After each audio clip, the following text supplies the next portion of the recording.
Baik, bismillahirrahmanirrahim. Assalamualaikum warahmatullahi wabarakatuh. Adik-adik mahasiswa sekalian yang saya banggakan, pada kesempatan ini Pak Agus akan menyampaikan terkait dengan early warning system, ya, early warning system di situasi emergensi, ya, emergensi. Khususnya kalau di rumah sakit itu berarti di UGD, ya, di UGD atau di IRD, ya. Nah, ini early warning system. Jadi apa manfaat kuliah terkait dengan EWS ini, early warning system? Jadi istilah EWS itu tidak hanya di emergensi kegawat daruratan, ya, tetapi juga di kebencanaan juga ada early warning system. Jadi sebuah sistem untuk sistem peringatan dini, nah, seperti itu di kebencanaan. Jadi harapannya adik-adik sekalian nanti ikut perkuliahan ini, ya, mahasiswa menjadi paham tentang pentingnya mengenali kegawatan secara dini, ya. Ini penting sebagai seorang perawat, tenaga kesehatan, maka kita harus memahami sejauh mana tingkat kegawatan dari pasien. Jadi dikembangkannya sistem deteksi dini. Nah, kalau early warning system itu sistem deteksi dini atau sistem kewaspadaan dini dan resusitasi yang optimal atau aktivasi code blue yang terintegrasi dalam rantai keselamatan pasien atau chain of survival, rantai keselamatan pasien, ya. Jadi EWS dan code blue itu secara simultan, ya, berhubungan dalam keselamatan pasien. Nah, keselamatan pasien. Betapa banyak di ruang UGD itu ada perawat, ada tim dokter, ya, yang paling banyak perawat ini harus bisa EWS, ya, sehingga nanti bisa menentukan kondisinya bagaimana dan tindakan apa yang perlu segera dilakukan. Kalau kita lihat gambar, itu early warning system adalah pengawasan dan pencegahan terjadinya situasi yang lebih buruk. Terus yang kedua, ini code blue itu perlu pengenalan dan pengaktifan sistem tanggap darurat. Jadi kode blue itu ada kode blue, kode red, ya, kebakaran dan sebagainya. Ada perkuliahan sendiri nanti. Untuk CPR berkualitas tinggi secepatnya, setelah ada kode blue, CPR berkualitas tinggi secepatnya, terus defibrilasi dengan cepat, terus bantuan hidup lanjut dan bantuan perawatan pasca serangan, ya, pasca serangan. Jadi ini penting sekali dalam situasi emergensi, ya, seperti itu. Baik, adik-adik sekalian, pengertian EWS atau early warning system ini adalah sistem yang tentunya dari penelitian, ya. Penelitian ini sistem yang dirancang untuk mendeteksi perubahan kondisi pasien. Nah, ini yang paling penting, ya, perubahan kondisi pasien, ya, perubahan kondisi pasien. Perubahan kondisi pasien ini, ya, menjadi tolak ukur secara dini, ya, secara dini, sehingga memungkinkan intervensi dengan cepat, ya. Tagline-nya adalah intervensi dengan cepat sebelum terjadi komplikasi serius, ya. Jelas ini berarti nanti mengurangi angka mortalitas atau kematian, ya, angka mortalitas atau kematian. Dan di unit gawat darurat UGD, EWS itu berfungsi untuk memantau tanda-tanda vital dan juga parameter klinis yang berisiko tinggi dalam penurunan kondisi. Luar biasa dengan sistem ini. Nanti kita belajar di kasus, ya, di belakang. Ya, bagaimana EWS itu diterapkan di rumah sakit ya. Apakah early warning system itu ya adalah sebuah sistem scoring fisiologis. Jadi scoring itu penilaian,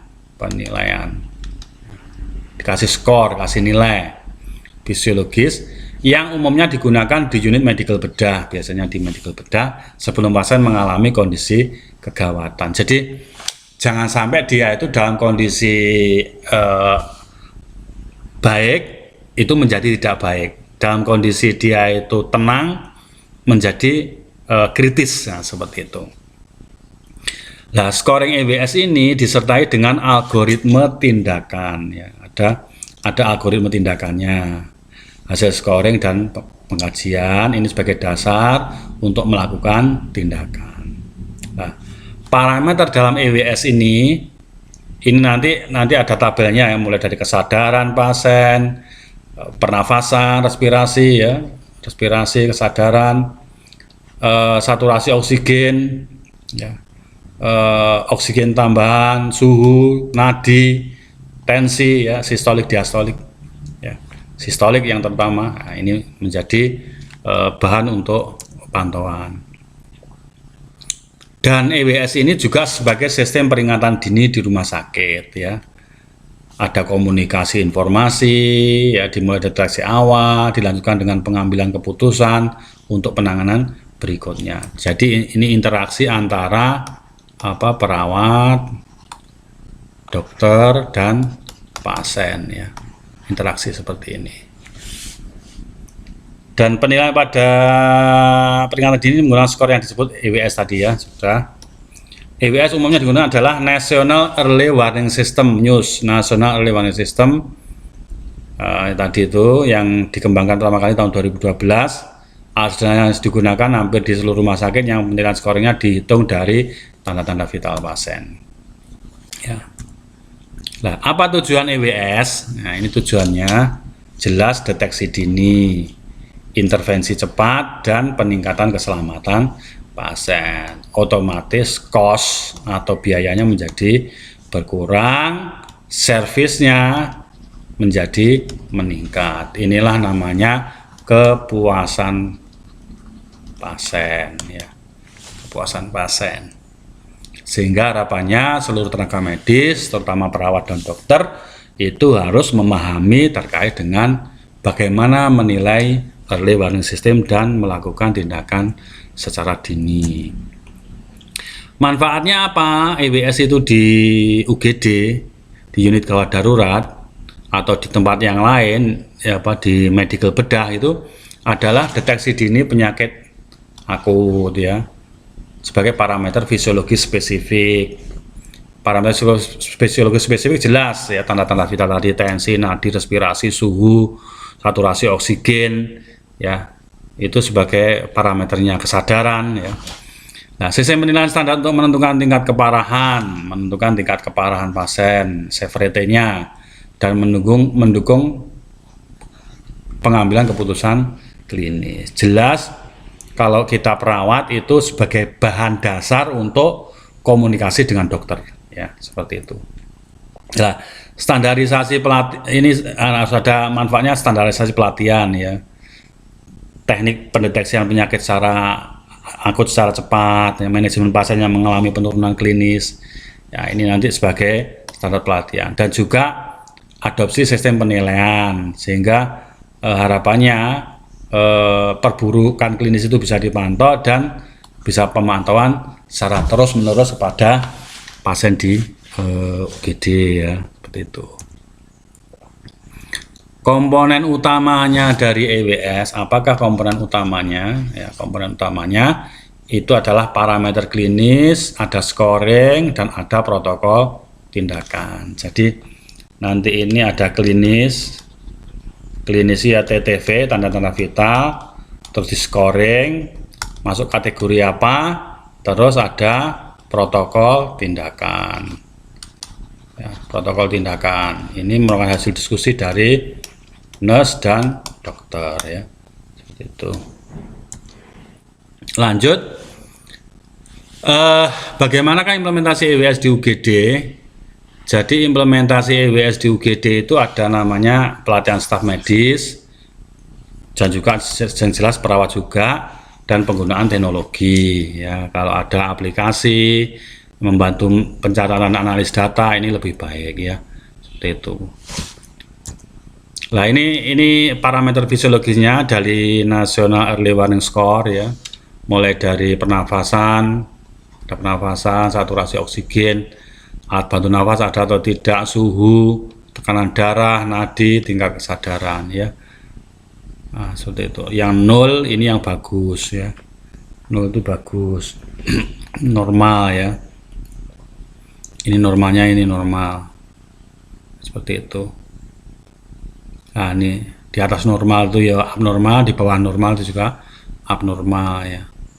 Ini bisa dilihat contohnya sekarang yang gawat itu ya, kalau pernafasan kurang dari 8, kurang dari 8 ya. Bentar. Nah, ini kurang dari 8. Terus saturasi oksigennya kurang sama dengan 91 ya. Suhunya kurang sama dengan 35. Tekanan darah sistolik kurang atau sama dengan 90. Nadinya kurang atau sama dengan 40. Nah, ini merah. Tingkat kesadaran menurun ya. Yang merah tapi di bawah normal ya. Di atas normal pernafasan lebih dari 25, berarti apa? Tajibnya atau pernafasan cepat ya. Ini saturasi oksigen tidak masuk, pernafasan cepat, tensi tinggi ya, lebih dari 220, terus nadinya lebih dari 131. Ini contohnya seperti itu ya. Baik, kita lanjutkan. Nah, ini contoh kasus ya. Tuh, ini kecil ya. Sebentar. Ini ada seorang pasien,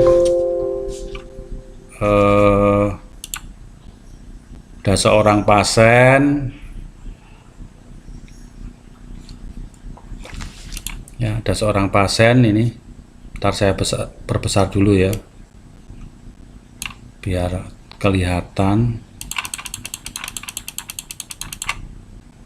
Nah, contoh kasusnya ini.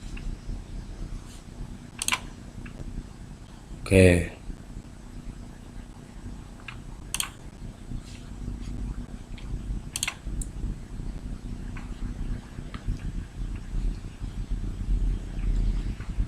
Nah, ini contoh pasiennya.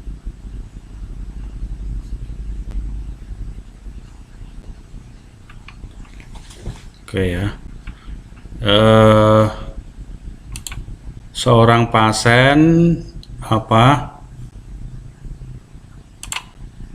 dengan nama Pak Budi Santoso, usia 65 tahun, riwayat medis hipertensi, diabetes mellitus tipe 2, keluhan utama sesak nafas dan nyeri dada. Pengukuran tanda-tanda vital, ini ukuran tanda-tanda vitalnya ya, seperti itu.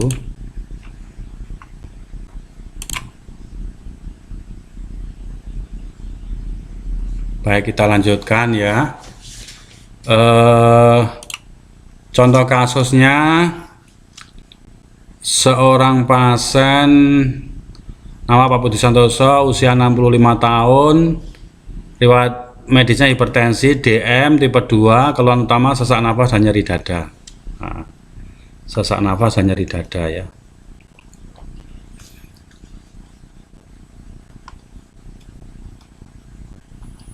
Oke, tanda vitalnya, tekan darahnya 90, nadinya 120, RR-nya 28 per menit, SPO2-nya saturasinya 88 ya, 88. Terus GCS-nya 14 ya, GCS Glasgow Coma Scale ya, Glasgow Coma Scale ya, yang normalnya itu 456. EVM mata, verbal itu bicara, motorik itu gerak ya, gerak. Coba dipelajari sendiri terkait dengan GCS. Hasil scoringnya, tekanan darah kurang dari 100, 3, denyut nadinya lebih 110, 2, nafasnya lebih dari 20, 3, saturasi oksigennya kurang dari 90, 3, GCS nya 14, min 1. Nah, total skornya 10. Interpretasinya dengan total skor 10, pasien berada dalam kategori risiko tinggi bahwa pasien memerlukan intervensi segera, ya. Langkahnya apa? Segera panggil tim medis, stabilisasi pasien, pemberian cairan intravena, dan evaluasi lebih lanjut. Informasikan dokter, perawat, jelas tuh ya, bahwa ada IWS tinggi-tinggi. Berikan oksigen tambahan untuk meningkatkan saturasi oksigen dan monitor TTV secara ketat setiap beberapa menit. Mulai berikan infus cairan IV untuk mengatasi kemungkinan hipovolemi, ya. Terus lakukan pemeriksaan EKG untuk mendeteksi masalah jantung, dan pertimbangkan pemeriksaan lab seperti darah lengkap, DL, elektrolit, ya, elektrolit, dan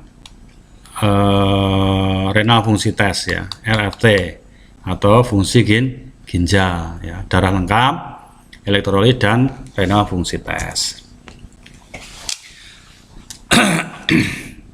Untuk tindakan medis lanjutan, karena tadi ada riwayat nyeri dada, diberikan obat-obat seperti nitrogliserin, ya, nitrogliserin. Kalau bronkodilator itu masih ambigu ini, ya, karena bukan asma. Untuk vasodilator koroner, vasodilator, ya, koroner, sesuai dengan protokol medis. Pemantauan intensifnya setelah stabilisasi awal, pindahkan pasien ke ruang perawatan intensif ICU, ya, atau CVCU, ya, coronary cardiovascular coronary unit, kalau kondisinya tidak membaik atau jika ada kebutuhan akan pemantauan lebih lanjut. Dokumentasi semua tindakan, catat semua tindakan serta responnya, ya. Terus kesimpulannya, ini menggambarkan bahwa EWS digunakan secara efektif mengidentifikasi risiko tinggi pada pasien di UGD, ya, sehingga bisa menyelamatkan nyawa pasien. Jadi ada monitoring, ada rencana tindak lanjut, dan ada evaluasi, ya. Itu. Ini yang kasus 2, langsung ke scoringnya saja, ya. Seorang pasien ini ada skornya di total 5, skornya 5, bahwanya memerlukan perhatian lebih dan pemantauan. Ini resikonya sedang, tadi risiko tinggi, ini risiko sedang.